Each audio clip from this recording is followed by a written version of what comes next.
The next topic is half-life period of a reaction. So what is this half-life period? Half-life of a reaction is the time required in order to reduce the concentration of a reactant to one half of its initial concentration. It is represented as T half. T half. So let's take the first order reaction. So we can recall it as K is equal to R naught minus R divided by T. So if you consider at T half, at T half, R will be equal to R naught by 2. Means at T half, the R will be equal to R naught by 2. So you can write down the equation as K is equal to R naught minus R naught by 2 divided by T half. So you can generate an equation for T half, that is T half is equal to R naught divided by 2K. So this is the standard equation for the half-life period of a zero order reaction. This is for zero order reaction. So it is clear that the T half of a zero order reaction is directly proportional to the initial concentration of the reactants and inversely proportional to the rate constant. Suppose if you consider a first order reaction, then how it will become? So if you recall the integrated rate equation for first order reaction is equal to log R naught by R. So here also you can consider at T half, R is supposed to be R naught by 2. So you can write down the equation as K is equal to 2.303 divided by T half log R naught divided by R naught by 2. It will become as the numerator. So if you simplify this equation, log 2 into 2.303, log 2 is equal to 0.2010. So if you multiply, you will get K is equal to 0.693 divided by T half. Of course, this R naught and R naught will get cancelled. So you can rearrange this equation as T half is equal to 0.693 divided by K. And the moral of the story is, if you take the half-life period of the first order reaction, half-life period is constant. It is independent of the initial concentration. You cannot see any R naught over here. Independent of the initial concentration of the reactant species, the half-life of a first order equation is readily calculated from the rate constant and vice versa. So for a zero order reaction, T half is directly proportional to, for a zero order reaction, T half is directly proportional to initial concentration. For first order reaction, T half is independent of initial concentration. So interestingly, you can have a general relationship for the half-life period of a reaction with the order of the reaction. In general, dependence of the half-life period of a reaction with the equal initial concentration, that is important. Otherwise you can't generalize. Equal initial concentration of the reactant for a single reactant could be taken as T half is directly proportional to 1 by A raised to n minus 1. A is the initial concentration and n is the order of the reaction. So from this equation you can find out what is the relation between the half-life period and the dependence of initial concentration. So for zero order reaction, if you write down this equation, n is equal to 0, so you will get T half is directly proportional to A. For first order reaction, you will get T half is directly proportional to 1 by A naught.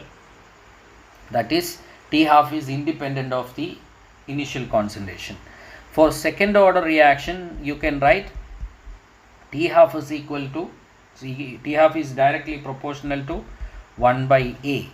It is inversely proportional to initial concentration.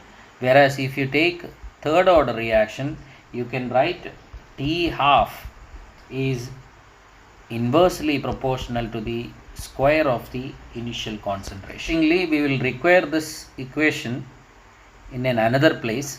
How do you determine the order of a reaction?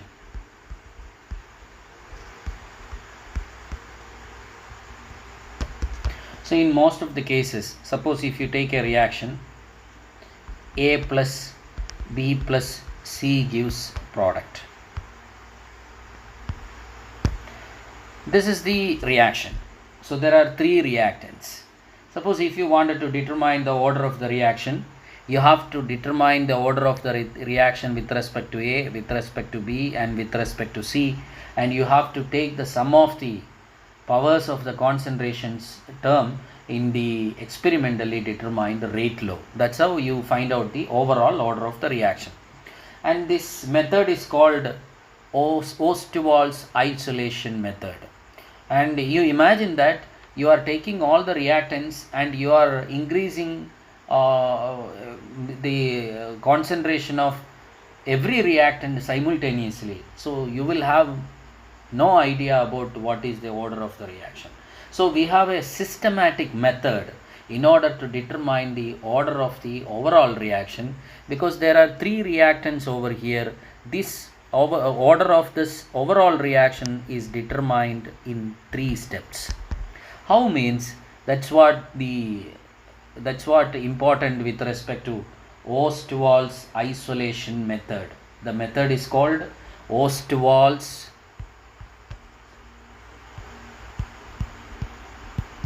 isolation method. What is the idea is, you take one of the reactant in limited quantity. For example, A you take in limited quantity, and B and C you take large excess in large excess. It's like as far as the order of the reaction is concerned, we will ask B and C to sleep and A will be active. So you will take molar concentration of A in limited quantity, B and C in excess. So what is the advantage if you ask? There are many methods to determine the order of the reaction. We will discuss it.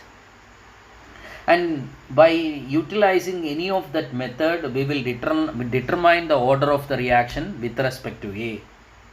So that is the step number 1. In step number 2, we will take A and C in excess, B in limited quantity, determine the order of the reaction with respect to B.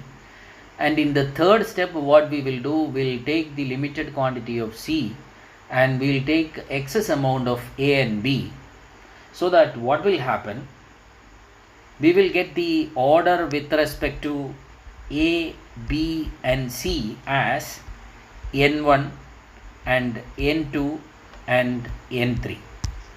So the rate of the reaction could be written as K into molar concentration of A raised to N1 into molar concentration of B raised to N2 into molar concentration of C raised to N3. And what is the order of the reaction, overall order of the reaction? If you ask, order is equal to N1 plus N2 plus N3. So here the point to be, I have already discussed what makes the order of the reaction different from the molecularity of the reaction. You can recall this point and associate this point with the factors that make the order of the reaction different from the molecularity. One factor it is the mechanism, the other factor it is relative molar concentration of the reactant. So the technique is you alter the molar concentration of the reactant, that will alter the order of the reaction. The best example is pseudo first order reaction.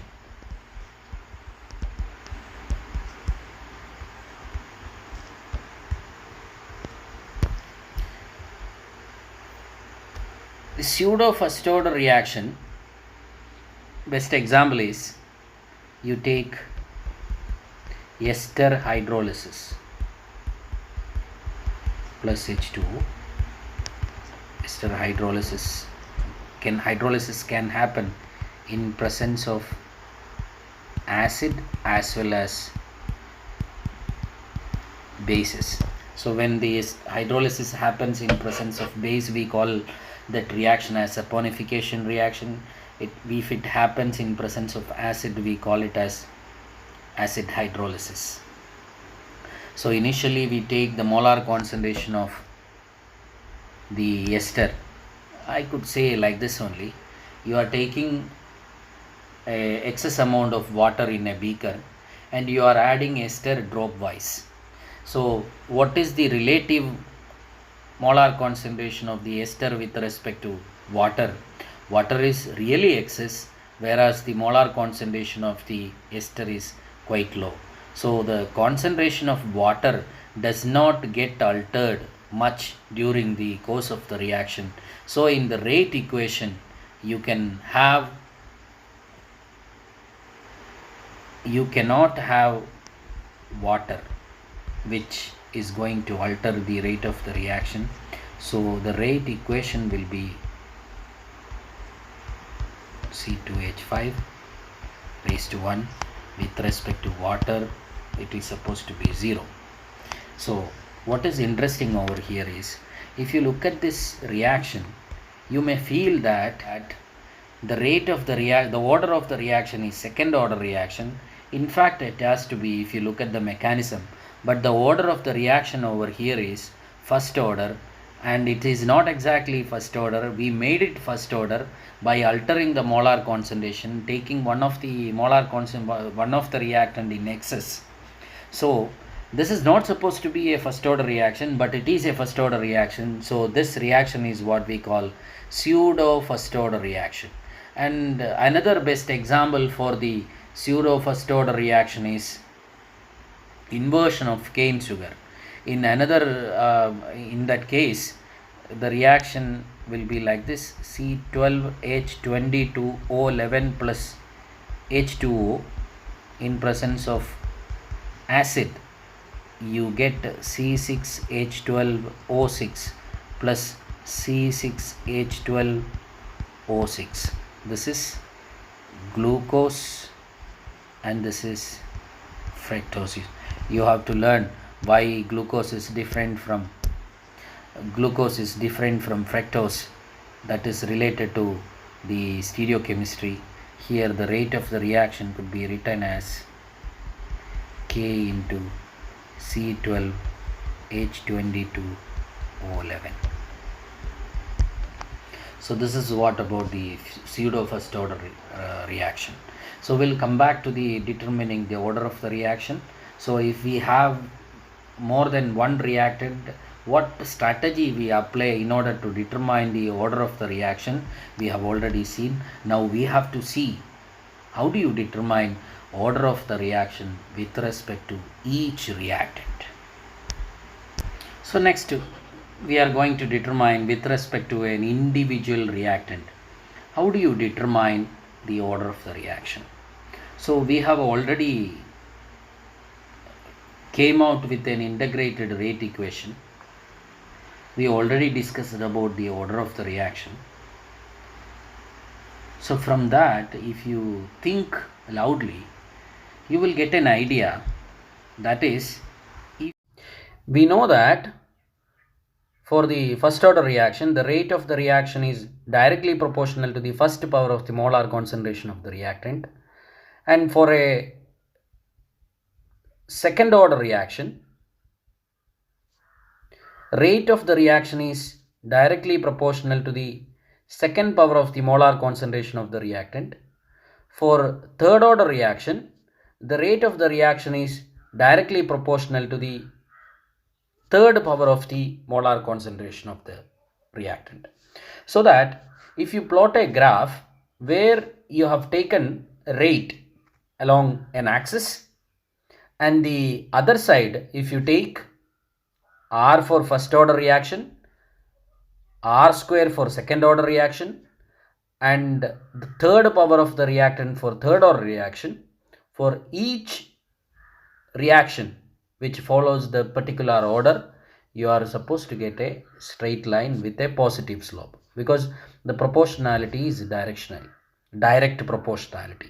So that as the molar concentration increases, the first power of the molar concentration for first order, second power of the molar concentration for second order, third power of the molar concentration for third order, rate also increases. That's what represented by the straight line with the positive slope. If you plot a graph with respect to rate of the reaction,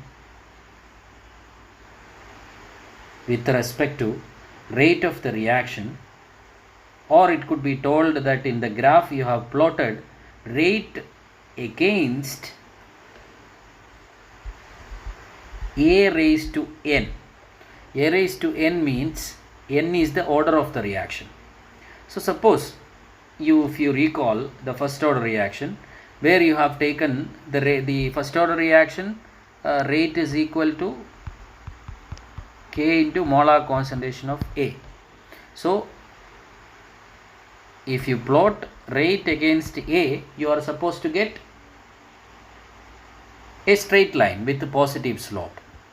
So you are supposed to get a straight line with a positive slope if it is first order. So you have to plot a graph where you have taken rate along one axis and a raised to n along another axis. What we have got over here, this is for first order. Suppose if you plot the rate of the reaction with respect to the molar concentration of the reactant, you are not getting a straight line with the positive slope, you are getting like this. That means the molar concentration of the reactant does not have any influence on the rate of the reaction. So that means the rate of the order of the reaction is 0. Suppose you have plotted a graph rate versus the molar concentration of the reactant. You are not getting any straight line. So you made a small change. What is that change if you ask?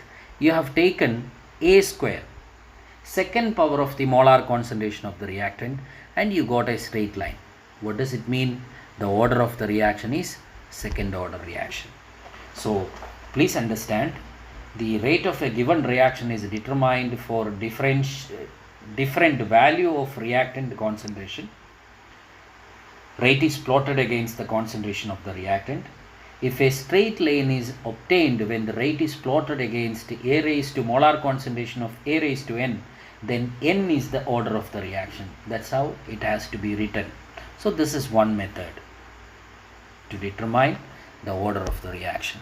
So in this method, you need to find out the rate of the reaction and with respect to the concentration of the reactant. You have one more method that is related to the concentration of the reactant with respect to time. So if you recall, you have an equation from first order, that is log R is equal to minus Kt divided by 2.303 plus log R naught. Please visit back to the derivation. You can have an equation like this. So this could be converted in the form of y is equal to mx plus c. The x is t. So you are going to plot a graph like this: log r versus t. You will get a graph with a negative slope. Slope is equal to minus k by 2.303, and this is the log r naught value. You will get a graph like this. So if you plot a graph where you have taken the log r with respect to t, and if you are getting a negative slope, and from the slope if you can find out k, that is the indication that the concerned reaction represent first order. So if you wanted to do the same for the second order reaction, I hope you must have derived the integrated rate expression for the second order reaction. So from that you can understand that 1 by r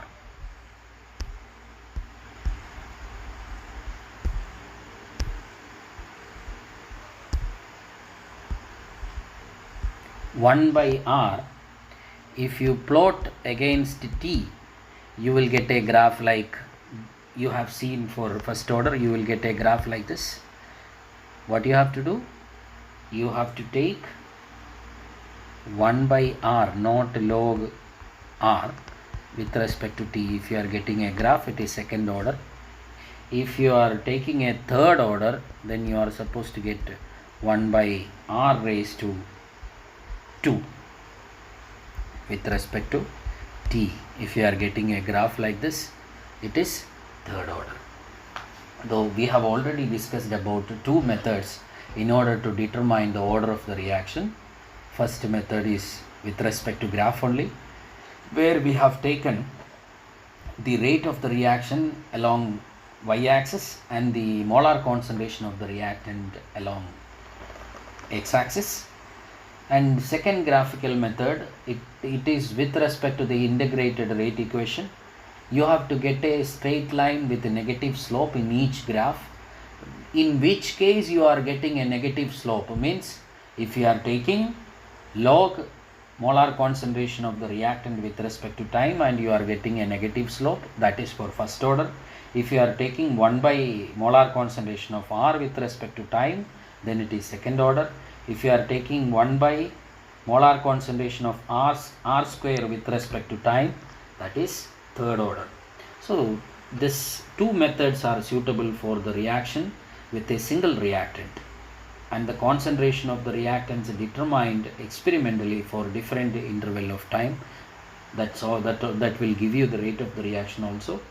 So in this method, the second method, different functions of the concentration are plotted against time. Whichever plots gives straight line gives the order of the reaction. For example, if you have taken the molar concentration of the reactant just r with respect to time, if it gives a straight line, it is first order reaction.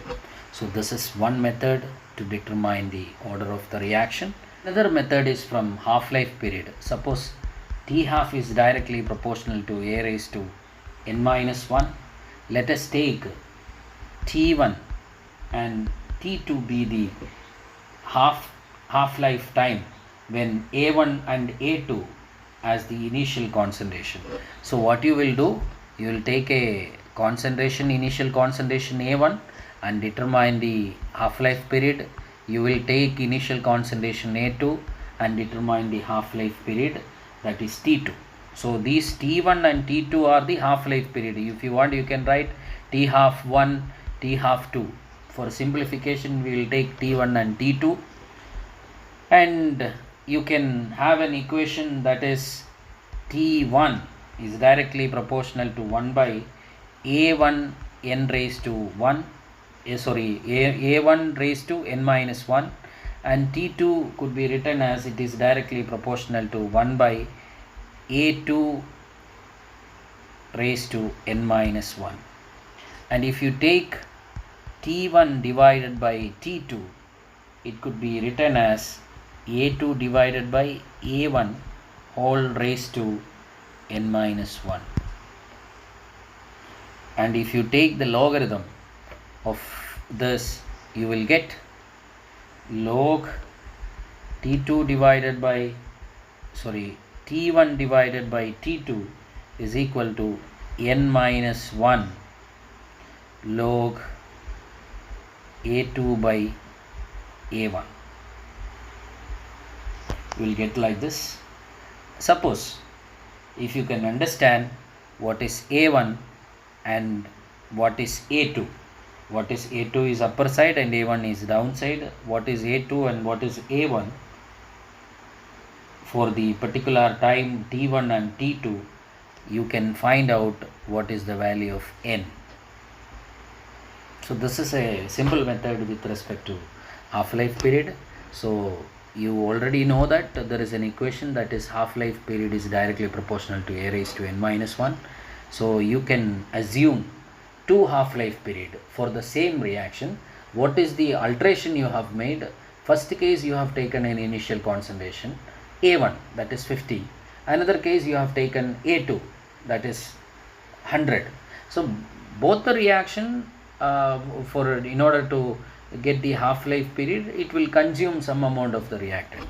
So first half-life period will be different, second half-life period will be different, and you substitute that half-life period in this equation. Log T1 by T2 is equal to n minus 1 log A2 by A1. So you know this is 100 and this is 50, and the half-life period will be over here. 1 is already 1 only, so you can find out the value of n. So that will help you out to determine the order of the reaction again.